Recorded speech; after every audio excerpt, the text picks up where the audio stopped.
Good afternoon, this is Nicholas from Gandora Gaming. I bring you guys my S-Force deck profile 2023 post the reveal of new cards and the ban list from last year, because they did get Dimension Fissure and Macro to 3, so that's pretty solid. So let's just go over this. If you don't know, this is a column-based mechanic. It's kind of like if you mix Ice Barriers with Mech Knights. They revolve around the columns. They basically want to lock your opponent with the columns, but they're also have little floodgate effects that don't really do much. That's like Ice Barriers. So if you don't know, they just got a Link 1 revealed, and they're kind of never got support. This is one of those archetypes where Konami kind of just forgot about it. I guess Konami is retroactively going back and trying to give new waves of support to these decks. And I'm super happy to say the new Link 1 is pretty solid. I think the only thing we're missing now is a new Link 2. We need a win condition. Our Link 3 is cool. Our Link 1 is solid. We just need a Link 2 that can give us a win condition, or a Link 4 that can give us a win condition. Because right now, we kind of don't really have that. We have a really cool setup we can do, but that's really about it. So let's just go over this real, guys. If you don't know, this deck's kind of in a weird spot, like my Akashi in a way. Because my Akashi, when they were first introduced, there was just a Synchro archetype, then they were given a Link 4, then they were given a Link 2, and then finally, last year, they were given a Link 3. We're kind of in the same situation where we have a Link 3, and now we have a Link 1, but we don't have a Link 2. So we still don't have an easy access to this guy, but we can still kind of make it. So let's just go straight into this, and I'll go over all the individual cards for you. So first things first, let's do this. We have S-Force Lapis Well. This is our current win condition. Lapis Well basically says when this card is special summoned, you can target one S-Force monster in your graveyard except S-Force Lapsel, special summon it. It's basically on special summon, it special summons another S-Force, which is pretty solid. Then it has the effect where you can banish one S-Force from your hand, destroy all monsters your opponent controls, in the same column as S-Force monsters. You only use that effect once per turn. He's a 2400, 2500 defense position monster that basically just nukes the board by banishing an S-Force monster from hand. That's a really solid monster, but it doesn't have a way to summon itself onto the field, so it's a 1-of or a 2-of. Personally, I'm playing it as a 2-of because this is our win condition. We kind of do just want to have natural access to it, and we'll just go from there. Next, we have S-Force Planatina. Now, Planatina is a must-of 3-of to 2-of in the deck. This card is solid as hell. Basically, want to special summon off our little guy, which we'll go into in a second. But basically, Planatina basically says when this card is special summoned, you can when it's normal summon or special summon, basically you get to target one of your banished S-Force monsters, special summon it, which is pretty solid. So basically, when this card is summoned in any way, especially with another one from the Bandit Zone, because this whole deck does revolve around the Bandit Zone, which is another weird thing. This deck revolves around the columns, Bandit Zone, and weird, semi-threatening floodgate effects. And that's really about it. Really solid card. It is a 3-of, just because we do want to have one in deck to special summon. So if we draw one in hand, we just want to be able to summon it. So it might be a 2-of for some of you, but I like it as a 3-of. We're also playing 3 S-Force Gravitino. This is actually the best S-Force in the deck when it comes to the large level monsters. There's a better small level one we'll get into, but this is definitely our other win condition. So basically, our whole gimmick of our deck is that we want him on the field. All these guys have little floodgates. He doesn't, but they all do. I forgot to mention his floodgate is that opponent's monsters, for each opponent's monster in the same column as this one, S-Force monsters, their opponent monster lose 600 attack. So this guy's a minus 600. He's the important effect. He's the only good floodgate. His floodgate is basically when a monster would leave the field, it is banished instead. So that's his really great mechanic. And also when he is normal or special summoned, basically you're gonna add an S-Force card from your deck to hand, except S-Force Gravitino, which is fantastic. So he searches our trap cards or our spell cards. He's just a really, really solid card, and he's very easy to get on the field. So he's also a must-of 3 in the deck because he is one of our best floodgates, and overall just a great card in general. Now let's go over our other cards. So the whole gimmick of S-Force is that they want to spam the field so that they have a whole bunch of mini little floodgates on the field, and then bounce all your opponent's shit during their turn, and then blow up all their shit during your turn with Lancewell. That's the whole gimmick of the deck, and it's very slow, and it can't go second to save its life. We play also S-Force Edge Razor. Edge Razor is an interesting card where basically each of your opponent's monsters in the same column as this S-Force monster can't be used for a link 3 or higher. Why couldn't this thing just say, if this would be so much better, this card just said, you can't use those monsters for like extra deck summoning. Why couldn't it say that? No, it should like very specifically link 3 or higher monsters. Whoop-de-fucking-do. It's a 1500. I mean, like, come on, guys. You couldn't just make this thing a floodgate? S-Force here aren't, like, winning awards here. You could have made this thing a solid-ass floodgate by saying, hey, they're locked out of the extra deck if they summon a monster in the same column as an S-Force monster. I feel like that would have been really swell. But instead, no. They gave it only for link 3 or higher. But that's not the reason why we're playing him. The reason why we're playing him is due to the fact that basically, when he is on the normal summon or special summon, you special summon an S-Force monster from your hand in attack position, which is the important part. So he gets all the big dudes out of your hand, which is fantastic. So that's why we're playing him as a 3 of. We're also playing 3 Rappa Chukimaru. Now this guy is actually the best one. This is the best monster in the entire deck, hands down. Chukimaru is the last 3 of the S-Force. Basically, for each time your opponent, basically, each of your opponent's monsters in the same column as your opponent's S-Force monsters can target that monster for attack. Basically saying, if they're in the same column, this card says you have to target that monster for attack. Which I just realized with the Link 1 kind of makes a really cool, better lock. So if you don't know, the Link 1 says your opponent can't target monsters, S-Force monsters in the same column as it for attacks. And this card says they have to. So I kind of get the feeling that they just can't attack, period, with both the Link 1 plus this card on the field, which is pretty solid. We're also playing 2 S-Force August. Hold on. Actually, I skipped the most important part about it. Fuck the floodgate.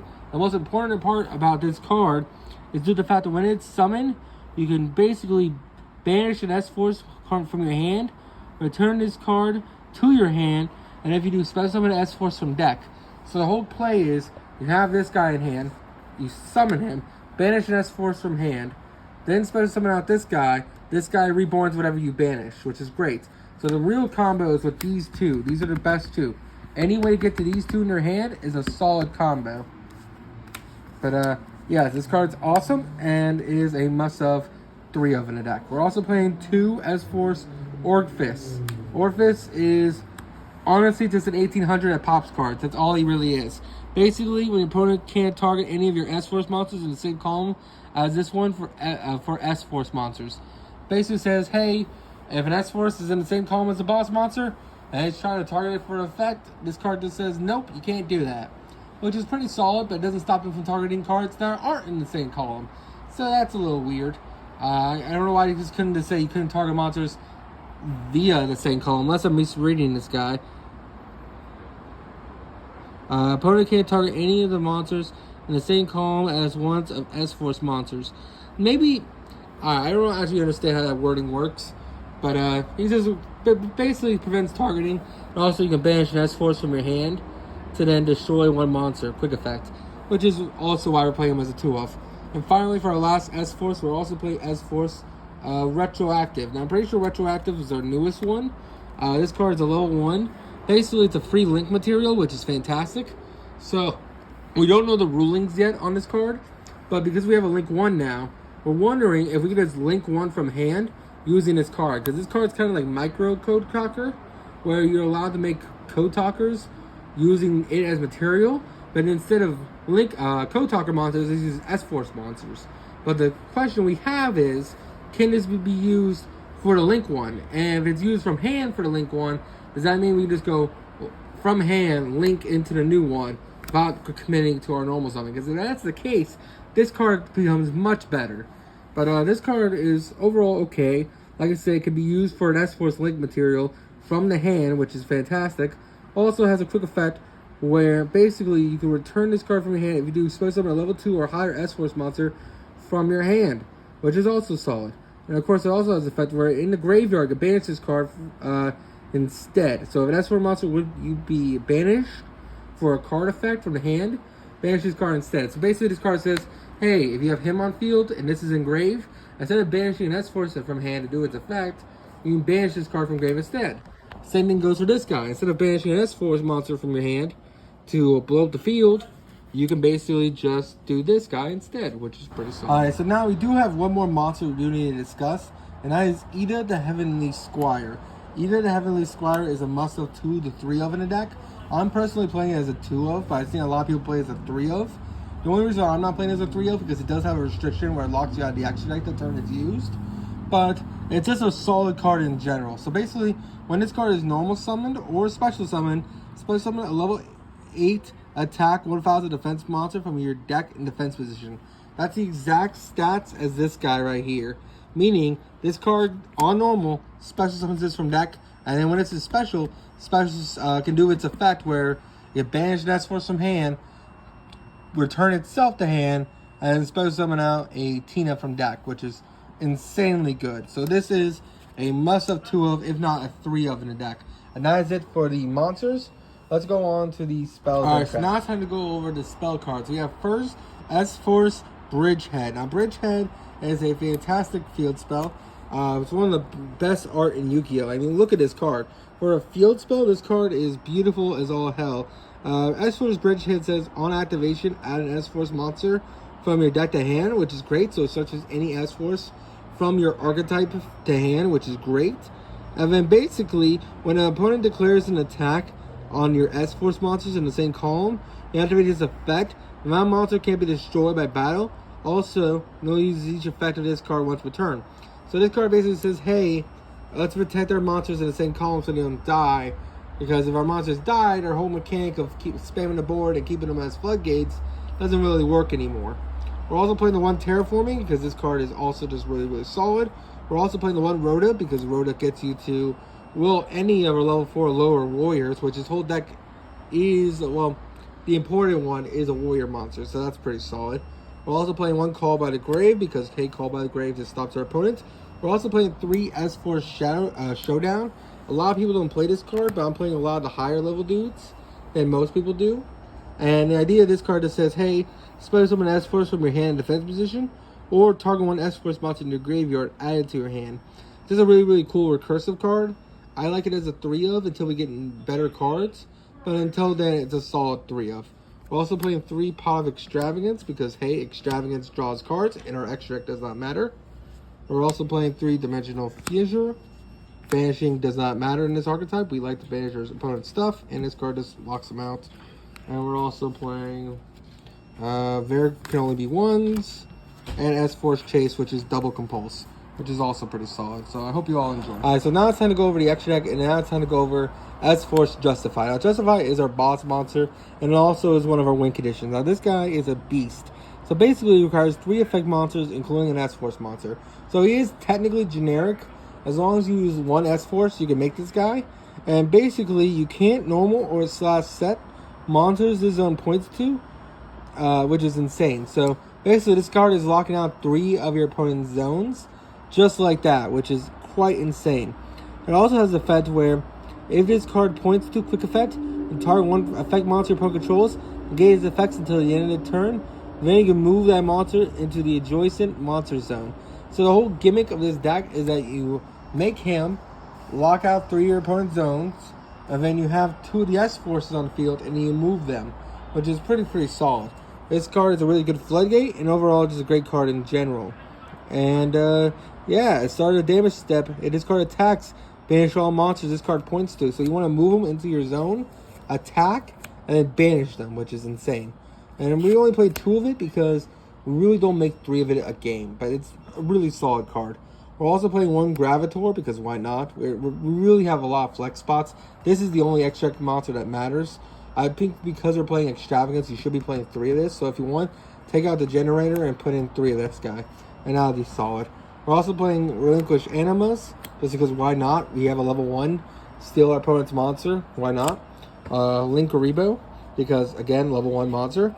We're also playing 1 Unicorn, Phoenix, and a Topological Trisbanium. We just got to go after the back row This deck doesn't really have a removal like that. Well, it does with the whole Compulse thing. Because that Compulse card, which I didn't really go over that much, Compulse is for every card, every S-Force you control. It's not just 2. You Compulse, like, let's say you have 5 on field, maybe 6 at most. You Compulse for 6, which is pretty insane. Not to mention, because if we have Gravitino on field, it says monsters that were returned are banished. So basically this card says with this and this, when you return them, you're banishing them instead, which is insanely good. We're also playing one Borderload Load because why not? And we're also playing one Virtual World Phoenix, one Wallow Follower, one Constellar Pleiades, one Utopia, and one Utopia to Lightning. This extra deck does not matter. You can literally toss all this in the trash. This is the only one that matters. And that's really about it until the Link 1 comes out. I hope you all enjoy. Take care, don't do anything stupid, and see you all in the next one. See ya.